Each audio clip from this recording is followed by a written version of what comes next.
Hello students, I am Neetu Singh. Today I will teach सप्तम पाठ है सुविज्ञात में विश्व से। अस्ति भागीरथी तीरे ग्रधकूट नाम्री पर्वते महान परकटे वृक्ष है। तस कोटरे दैव दुर्विपाकदाग गलित नख नयन जर्दग्वनामा ग्रध प्रतिवसति अथ कृपया तत्जीवनाय तद्वृक्षवासिन पक्षिण स्वहरात किंचित दुद्धृत ददति तेन असौ जीवित अथ कदाचित दीर्घ कर्णामा मार्जार है पक्षी सावकान्य भक्षितुम तत्रागत ततस्तत् मायन्तं दृष्ट्वा पक्षी सावकै भर्यात है कोलाहला कृत है तच्छुत्वा जरदग्वे नोक्तम कोय मायाति दीर्घकर्ण ग्रधमलोक्य सभायमः हा हतो अस्मि अधुनास सन्निधाने पलायतुमक्ष तद्यथा भविन्त्यं तद्भवतु तावद् विश्वासमुत्पाद्य समीपं गच्छामि इत्यालोच्य परसत्याब्रवीत् आर्य त्वां विविन्दे ग्रधो अवदत् कसत्वं सोवदत् मार्जारो अहं ग्रधो ब्रूते दूतपर्शनं नो चेत् हन्तवशो असि मया मार्जारो अवदत् श्रुतां तावत् समद्वचनं ततो यदहं वध्यस्तता हन्तव्य यथा जातिमात्रेण किं कचित् हयते पूज्यते क्वचित् व्यवहारं परिज्ञाय वध्य पूज्यो अथवा भवेत्। अस्ति भागीरथी गंगा नदी के किनारे पर ग्रधकूट नामक पर्वत पर एक विशाल पाकड़ का वृक्ष है। पेड़ के किसी एक कोटर में दुर्भाग्य से कोई नाखूनों और आंखों से विहीन जरदोग नाम का एक गिद्ध रहता था। उसके जीवित रहने के लिए उस वृक्ष पर रहने वाले पक्षी अपने भोजन से थोड़ा थोड़ा निकालकर उसे दे देते थे। इसी तरह से वह जीवित था। अतकजाचित एक दिन वहां एकाएक दीर्घ बड़े कानों वाला एक माजार पक्षियों को खाने के लिए आया। उसे देखकर पक्षियों के बच्चे जो थे कोलाहल करने लगे। उन्हें देखकर पक्षियों के बच्चे तेज तेज से कोलाहल करने लगे। उस ध्वनि को सुनकर जरदग ने कहा, यह कौन आ गया? दीर्घकर्ण गिद्ध को देखकर भयभीत होकर बोला, हाय मैं तो मारा गया। मार्जारा ने सोचा, उसके पास से पलायन करने में मैं अच्छा हूं, अब जो होगा वह भी होगा। तदादमी उसने बाद में बोल, अब जो होगा वह होगा। इस विश्वास के साथ वह उसके पास गया और बोला, आर्य मैं तुम्हें प्रणाम करता हूँ। और मैं गिद्ध बोला, तुम कौन हो? वह कहने लगा, मैं बिलाव हूँ। गिद्ध बोला, परे हट, नहीं तो मेरे द्वारा मारे जाओगे। वह बोला, प्रथम मेरे वचनों को ध्यान से सुनिए। यदि मैं मार डालने योग्य हूँ तो मुझे मार डालना, क्योंकि क्या केवल कोई जाति से मारा या पूजा जाता है? चाल चलन जानकर ही मारने या पूजने लायक होता है। जाति मात्रेण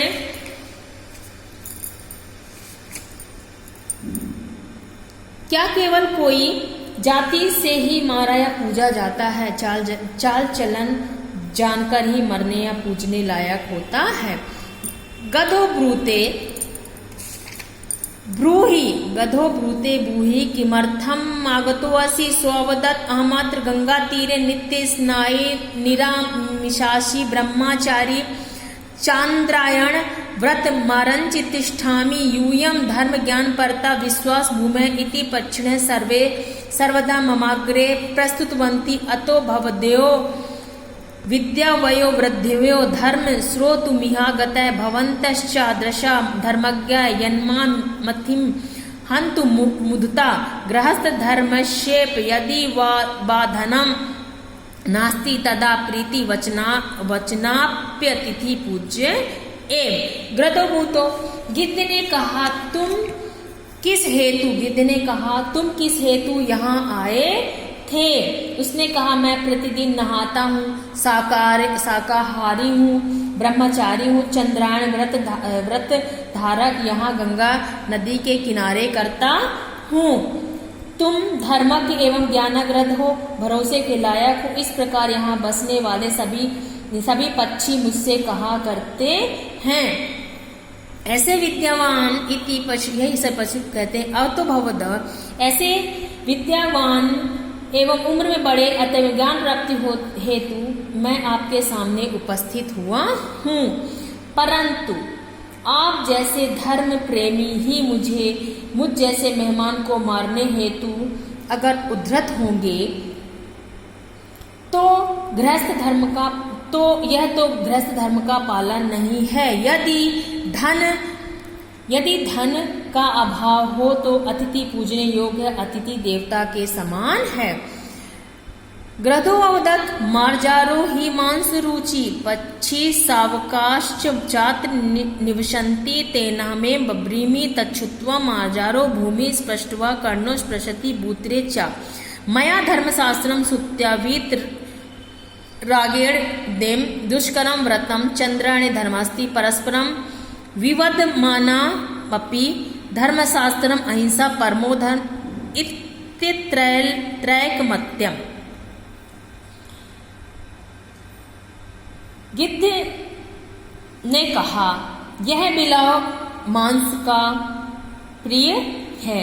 वन बिलाव मांस प्रिय होता है। गिद्ध ने कहा कि जो वन बिलाव होते हैं वो मांस प्रिय होते हैं। यह पक्षियों का निवास है, उनके छोटे छोटे बच्चे हैं, इसलिए मैंने यह बात कही है। उनके छोटे छोटे बच्चे, इसलिए मैंने बात की। यह सुनकर बिलाव ने धरती को छूकर और अपने दोनों कान पकड़कर कहने लगा।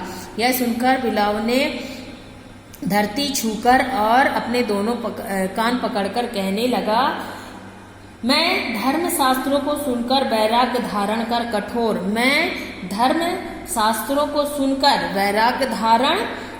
वैराग्य धारण कर इस कठोर चंद्रायण व्रत को धारण किया है। धर्मशास्त्रों का आपस में तर्क वितर्क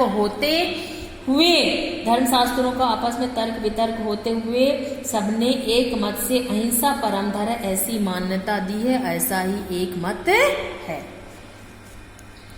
एवं विश्वास मार्जस तरुकोट्र स्थित ततो दिनेषु गच्छतसु परिच्छसावाकानक्रम्य कोटरमानि प्रत्यं खादति। एषां प्रत्यानि खादितानि तय शोकार्थ विलब्ध्य वीर्यस्तुतो जिज्ञासा समारब्धा। तत्परिगय मार्जारः कोटारिन्तः सूत्य बहिः पलायतः।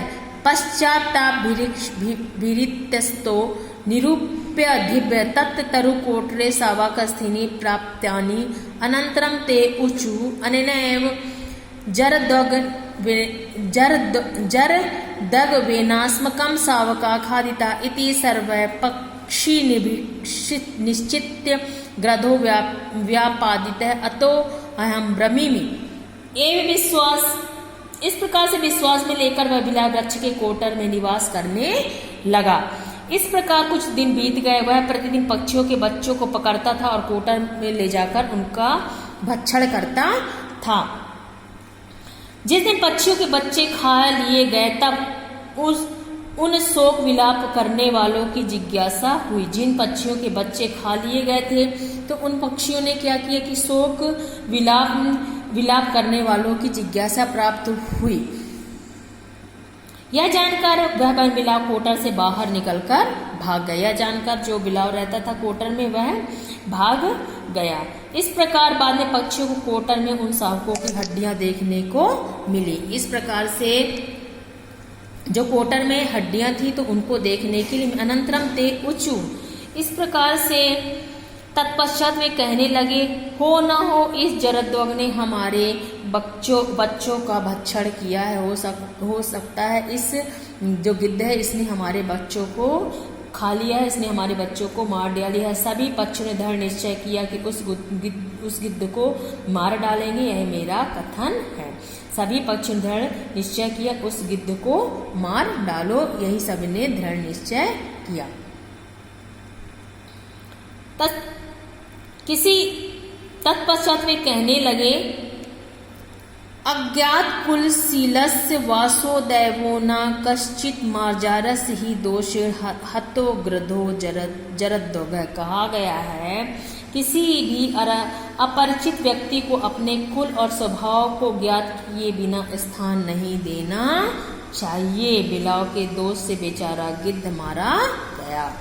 स्टूडेंट, जैसे कि मैंने आपको 7 चैप्टर सुविज्ञात विश्ववेद ये हिंदी में एक्सप्लेन किया, ये एक स्टोरी थी, आपको बहुत अच्छे से समझ में आ गई होगी। इसके क्वेश्चन आंसर मैं PDF में लिखकर LMS में सेंड करूंगी, जो आपको अपनी कॉपी में लिखना है, लर्न करना है और मुझे दिखाना है।